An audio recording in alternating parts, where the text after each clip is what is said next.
Hello learners, hope you all are well. Hope you all are well बोलते बोलते अब थकावट आने लगी है। जितनी बार मिलो hope you all are well. खैर सब बढ़िया होंगे, क्योंकि अब निगेटिविटी दूर होनी चाहिए, क्योंकि एक बेहतर इंसान वही है जो अपनी कंडीशंस को कैच कराए और उनका रोना नहीं रोए। तो अब कोविड भूल जाइए और पढ़ाई पे आइए। खैर शुरुआत करते हैं। Today we will discuss about the topic sentence. बेहतर हम लोग फैमिलियर हैं इस टॉपिक से, कोई नया टॉपिक नहीं है हमारे लिए, लेकिन एक हमारा कोर्स में है और दूसरी बात हमारा रिवीजन भी हो जाएगा इसी के थ्रू। तो हम शुरुआत करते हैं सेंटेंस के बारे में कि सेंटेंस होता क्या है। सभी को मालूम है सेंटेंस क्या है, मैं कोई नई बात नहीं बता रहा हूँ, बस आपको मेरे साथ साथ अपनी मेमोरी में जाना है, उसे रिकॉल करते रहना है जो टर्म हम यहाँ पर बात करेंगे। Sentence, what is sentence? वाक्य, हिंदी में क्या है ये? वाक्य कहते हैं इसको। अब बात करते हैं, इस पे ज़्यादा बात नहीं, सिर्फ हम दो चीज़ों से सेंटेंस को समझने की कोशिश करेंगे कि जब हम किसी सेंटेंस की बात करते हैं तो उसके दो बेसिक और एसेंशियल कंपोनेंट या दो खास चीज़ें होती हैं। पहली चीज़ होती है ग्रुप ऑफ वर्ड्स, दूसरी चीज़ होती है मीनिंग, मतलब मीनिंगफुल सेंस। तो जब सेंटेंस की किसी बात की जाती है तो हम उनमें दो चीज़ें देखते हैं कि उसमें कलेक्शन हो वर्ड्स का, दो या दो से ज़्यादा शब्द होने चाहिए और उसका एक सेंस निकलना चाहिए। फॉर एग्जाम्पल, अगर हमने लिखा कि आ गुड बॉय सक्सीड, आ गुड बॉय सक्सीड, ये हमारा एक सेंटेंस है, ठीक है। इसे सेंटेंस क्यों कहेंगे? क्योंकि इसमें दो इसेंशियल एस्पेक्ट जो हमें चाहिए एक सेंटेंस को फुलफिल करने के लिए वो हैं। क्यों? क्योंकि ये ग्रुप ऑफ वर्ड भी है और इसका एक मीन भी निकल रहा है, एक मीनिंग भी इसका निकल रहा है। सो हम कह सकते हैं a sentence is the group of the word that show a complete sense, जो एक कंप्लीट मीनिंग और सेंस को रिफ्लेक्ट करता है। तो यहाँ पे बात खत्म हो जाती है कि सेंटेंस क्या है, हम समझ गए। अब हमने जिस चीज़ के लिए इसकी शुरुआत करी है वो है सेंटेंस के पार्ट्स के बारे में। अक्सर एक क्वेश्चन पूछा जाता है कि how many parts of the sentence. कभी कभी जल्दी जवाब निकल जाता है इम्परेटिव, एक्सक्लेमेटरी, ऑब्जेक्टिव। या कभी कभी पूछा जाता है कि how many kinds of the sentence. Fluency में बच्चे बोल जाते हैं सब्जेक्ट और प्रेडिकेट। तो इस डिफरेंस को हमें समझना पड़ेगा कि प्रेडिकेट और इम्परेटिव की जब हम बात करते हैं वो एक अलग सेक्शन है, ये एक अलग सेक्शन है, जिन्हें दो वर्ड से हम डिफाइन करते हैं। पहला है हमारा पार्ट, दूसरा है हमारा टाइप। पार्ट्स मीन्स ये होता है किसी एक ही चीज के अलग हिस्से। For example there are 3 type of line, एक स्ट्रेट है, एक कर्व है, एक डॉट डॉट है। ये हो गए क्या है? ये टाइप हुए। अब मान लिया मैंने इसी लाइन को 3 हिस्सों में बांट दिया, दैट आर द पार्ट्स। सो हम आज पार्ट्स की बात करेंगे, हम इस सेंटेंस के टुकड़ों की बात करेंगे और एक एक वर्ड की क्या वैल्यू होती है, क्या प्लेस होता है, उनकी बात करेंगे। तो पहला है सब्जेक्ट। सब्जेक्ट क्या होता है?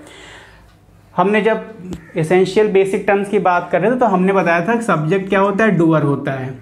प्रेडिकेट क्या होता है? इफेक्ट। सब्जेक्ट डूअर का जो काम है, जो उसने एक्शन किए हैं, और उस कर्ता का जो उद्देश्य होता है, जो इफेक्ट होता है, वो प्रेडिकेट कहलाता है। और प्रेडिकेट के ऊपर जो कर्ता होता है उसी को हम सब्जेक्ट कहते हैं। लेकिन इसको बेहतर तरीके से समझने के लिए हमें इसके सब पार्ट्स में नज़र डालनी पड़ती है। That are basic terms. अगर हम इन्हें समझ लेते हैं देन श्योर कि हम इन सारी टर्म्स को समझने के बाद क्लियर हो जाएंगे कि सब्जेक्ट के रोल क्या होते हैं और प्रेडिकेट के रोल क्या होते हैं। फिर किसी भी एग्जाम में, चाहे वो आपका एकेडमिक हो या कॉम्पिटिटिव हो, हमारा एक बेसिक क्लियर रहेगा तो हम उन क्वेश्चन को क्रैक कर पाएंगे। तो हम शुरुआत करते हैं क्वालिफायर से। क्वालिफायर क्या होता है? बेसिकली क्वालिफायर वो होते हैं, अगर हम सीधी भाषा में बोलें तो सब्जेक्ट से पहले जो आ जाते हैं। ए आ गया, एन आ गया, द आ गया, योर आ गया, एक्सेट्रा। फॉर एग्जाम्पल जैसे हमने यहाँ लिखा अ गुड बॉय सक्सीड, ऐसे एक एग्जाम्पल और लेते हैं कि your younger sister lived in Mumbai. तो यहाँ पर योर क्या हो गया? Your younger sister. यहाँ पे तो नहीं लिखा है, मान लीजिए हमने यहाँ पे लिखा your younger sister lived in Mumbai, तो यहाँ पर योर आपका डिटरमिनर हो गया। सीधी सी परिभाषा ये है कि जो सब्जेक्ट से पहले आता है वो क्या होता है? क्वालिफायर। इसको थोड़ा सा और अभी एक टेबल थोड़ा समझने की कोशिश करेंगे। दूसरा हो गया हेड वर्ड। हेड वर्ड को हम मेन वर्ड भी कहते हैं। क्या? Main word.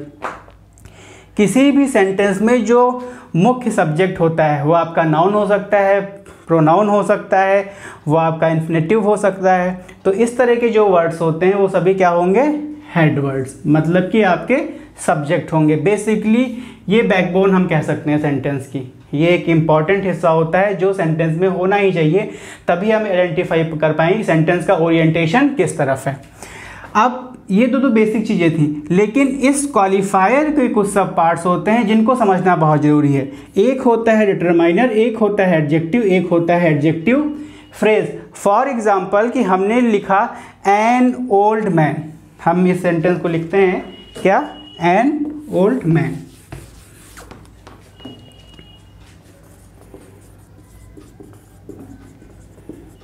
ये क्या है, एन ओल्ड मैन, एक हिस्सा ये हो गया। फिर हमने यहाँ पे लिखा विद अ स्टिक, एक हिस्सा ये हो गया, एक हिस्सा हो गया हेल्प्ड मी। ये एक सेंटेंस है, हम इसके थ्रू इन चारों चीज़ों को समझने की कोशिश करेंगे।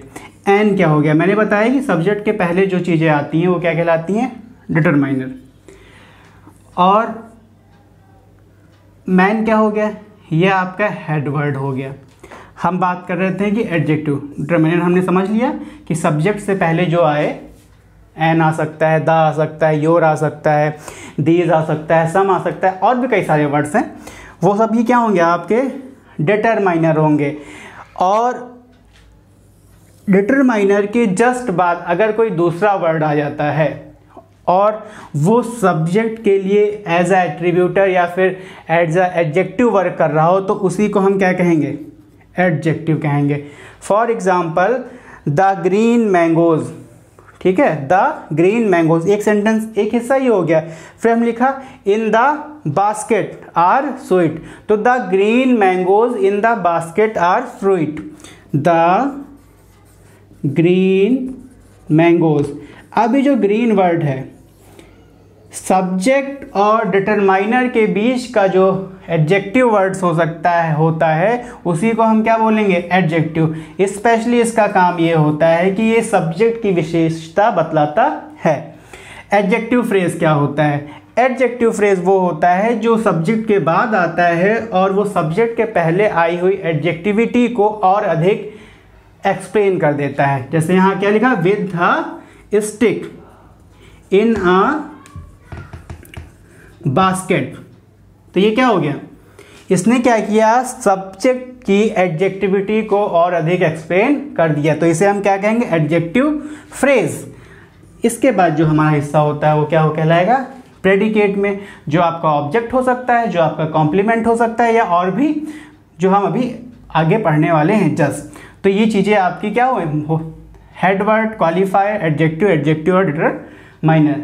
अब हम बात करेंगे किसकी, प्रेडिकेट की। हाँ, तो प्रेडिकेट क्या है, प्रेडिकेट की जब हम बात करते हैं तो जैसा हमने कहा कि डूअर का जो इफेक्ट होता है वो क्या कहलाता है, वही क्या कहलाएगा, प्रेडिकेट कहलाएगा।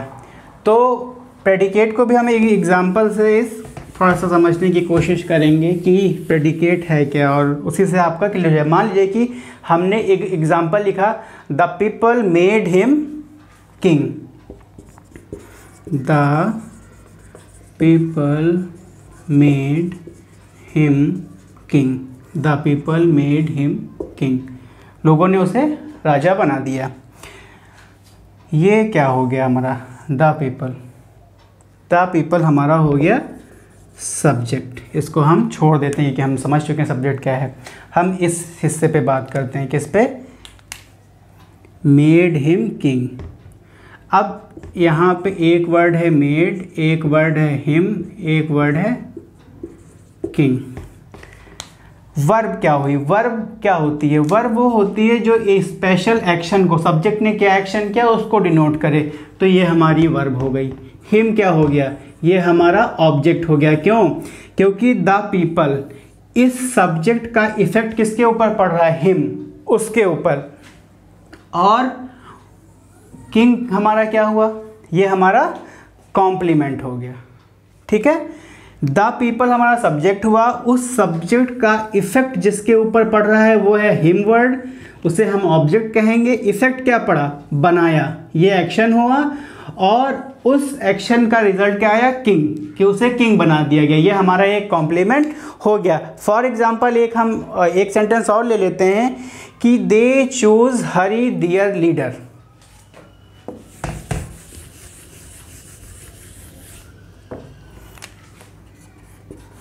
दे choose Hari their leader. They हमारा क्या हुआ, सब्जेक्ट हो गया। हरी हमारा क्या हो रहा है, यहाँ पर हरी, इसे हम क्या मानेंगे, ऑब्जेक्ट। दे हमारा क्या हुआ, सब्जेक्ट। अब इसके बीच का जो हिस्सा है, जो एक्शन हुआ, उन लोगों ने क्या एक्शन किया, चुनने का, सेलेक्ट करने का। दैट्स मीन जहाँ पर एक्शन हो वो हमारा वर्ब है, ये आप बहुत आसानी से समझ जाएंगे। और उसी वर्ब का, उसी एक्शन का जहाँ पर इम्पैक्ट पड़ता है सब्जेक्ट के थ्रू, जो एक्शन किया जाता है उसका जो इम्पैक्ट है दैट इज ऑब्जेक्ट। और उस ऑब्जेक्ट के बाद जो चीज़ें आएंगी वो सारी हमारी किस हिस्से में जाएंगी, कॉम्प्लीमेंट में। कॉम्प्लीमेंट आपका नाउन या फिर नाउन फ्रेज भी कहलाएगा। तो इस तरह से ये हमारा क्या हिस्सा होता है, प्रेडिकेट। ऑब्जेक्ट, अच्छा दो चीज़ें आ रही हैं अक्सर, ये पूछा कि what is direct object, what is indirect object. When we are talking about object, तो डायरेक्ट ऑब्जेक्ट वो होता है जहाँ जो स्पेशली इनडायरेक्ट के बाद आता है। किसी भी सेंटेंस में डायरेक्ट ऑब्जेक्ट हमेशा इनडायरेक्ट के बाद अपना प्लेस रोकता है, ठीक है। तो डायरेक्ट ऑब्जेक्ट को हम कैसे, एक सेंटेंस तो सेंटेंस हमारी हमने लिख लिया कि I gave Mohan a book. I, ये बात हम कर रहे हैं किस लिए, डायरेक्ट और indirect. I gave Mohan a book. हम बात कर रहे थे कि डायरेक्ट ऑब्जेक्ट, इनडायरेक्ट ऑब्जेक्ट क्या होता है। तो पहली चीज, डायरेक्ट ऑब्जेक्ट का जो प्लेस होता है वो इनडायरेक्ट ऑब्जेक्ट के बाद आता है। आई कहाँ है, आई आपका सब्जेक्ट में, इसलिए हम इसको हटा देते हैं। गेव, गेव आपका क्या हो गया, वर्ब। मोहन क्या हो गया, ऑब्जेक्ट, क्योंकि वो इफेक्टर है। आ बुक, ठीक है। अब ये जो ऑब्जेक्ट है इसमें जो मोहन हिस्सा है ये आपका क्या हो जाएगा, ये इनडायरेक्ट ऑब्जेक्ट होगा। क्या होगा, इनडायरेक्ट ऑब्जेक्ट। क्यों, क्योंकि मेन बुक किसको दी जाए, क्या जो सब्जेक्ट ने जो काम किया है, I gave a book, main चीज क्या है, किताब का देना। तो जो मेन ऑब्जेक्ट हुआ है वो क्या हुआ, अ बुक, ये हो गया आपका डायरेक्ट। और किसे, मोहन को, ये हो गया इनडायरेक्ट। तो ये जो प्लेस होता है और जिसके ऊपर इफेक्ट पड़ता है वो हमारे ऑब्जेक्ट हैं। उनके बेसिकली कुछ वाक्यों में दो हिस्से हो जाते हैं। जब ऑब्जेक्ट बड़ा होता है तो उस ऑब्जेक्ट को हम दो तरह से डिफाइन करते हैं, डायरेक्ट और इनडायरेक्ट। अब ये चीज़ें आपकी क्लियर हो गई होंगी। एक सिंपल टेबल के थ्रू हम इसको सम कर लेंगे और वहाँ पे हमारा ये टॉपिक खत्म हो जाएगा। तो टेबल कैसे, आइए हम टेबल को समझते हैं एक बार।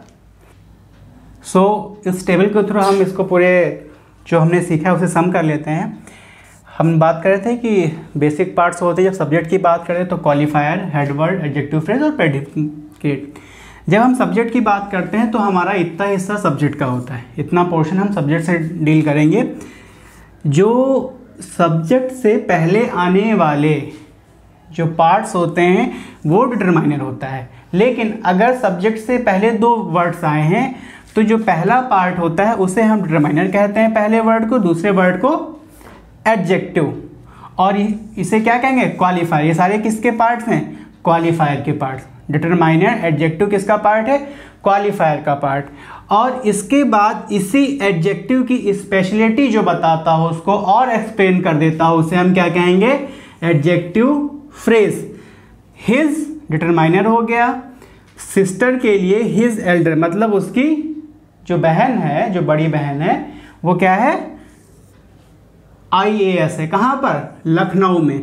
तो जो हिज है वो डिटरमाइनर हुआ, सिस्टर के बारे में एल्डर, उसके जो बड़े होने की बात बता रहा है वो क्वालिफायर में एडजेक्टिव हो गया, क्वालिटी हो गई। और उसी क्वालिटी उसको और ज़्यादा स्पेशल कैसे कर दिया, इन लखनऊ, मतलब वो लखनऊ में रहती है, वो उसका एडजेक्टिव फ्रेज हो गया। तो ये सब्जेक्ट्स हुए। अब बात करते हैं प्रेडिकेट की। ये हिस्सा सब्जेक्ट का हो, इसे हम ड्रॉप आउट करते हैं। फिलहाल हम इस पोर्शन की बात करते हैं प्रेडिकेट को समझने के लिए। वर्ब, वर्ब आपको पता है जो सब्जेक्ट के एक्शन को डिनोट करे। ही सब्जेक्ट है, उसने क्या किया, कॉल्ड, बुलाया।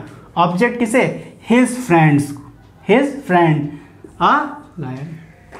तो प्रेडिकेट के जो हिस्से हैं सब्जेक्ट के एक्शन को हम वर्ब कहते हैं, उस एक्शन का इफेक्ट कहाँ पड़ रहा है वो हमें ऑब्जेक्ट कहलाएगा, और प्लस उसमें और जब हम किसी एक्स्ट्रा वर्ड को ऐड कर देते हैं तो वो हमारा कॉम्प्लीमेंट कहलाता है जो उसी ऑब्जेक्ट के बारे में होता है।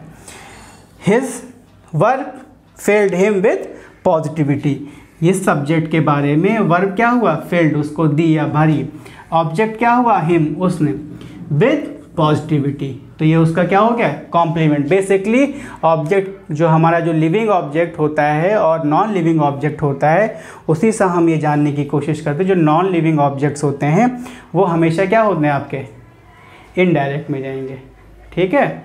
लेकिन कभी कभी कुछ सेंटेंस एक्सेप्शंस में आते हैं, तो ऐसा नहीं कि आप उनको नहीं देखेंगे। सो ये टॉपिक आपका कंप्लीट हो गया सेंटेंस के पार्ट्स। अगले टॉपिक में हम बात करेंगे type of the sentence. So hope you all understand.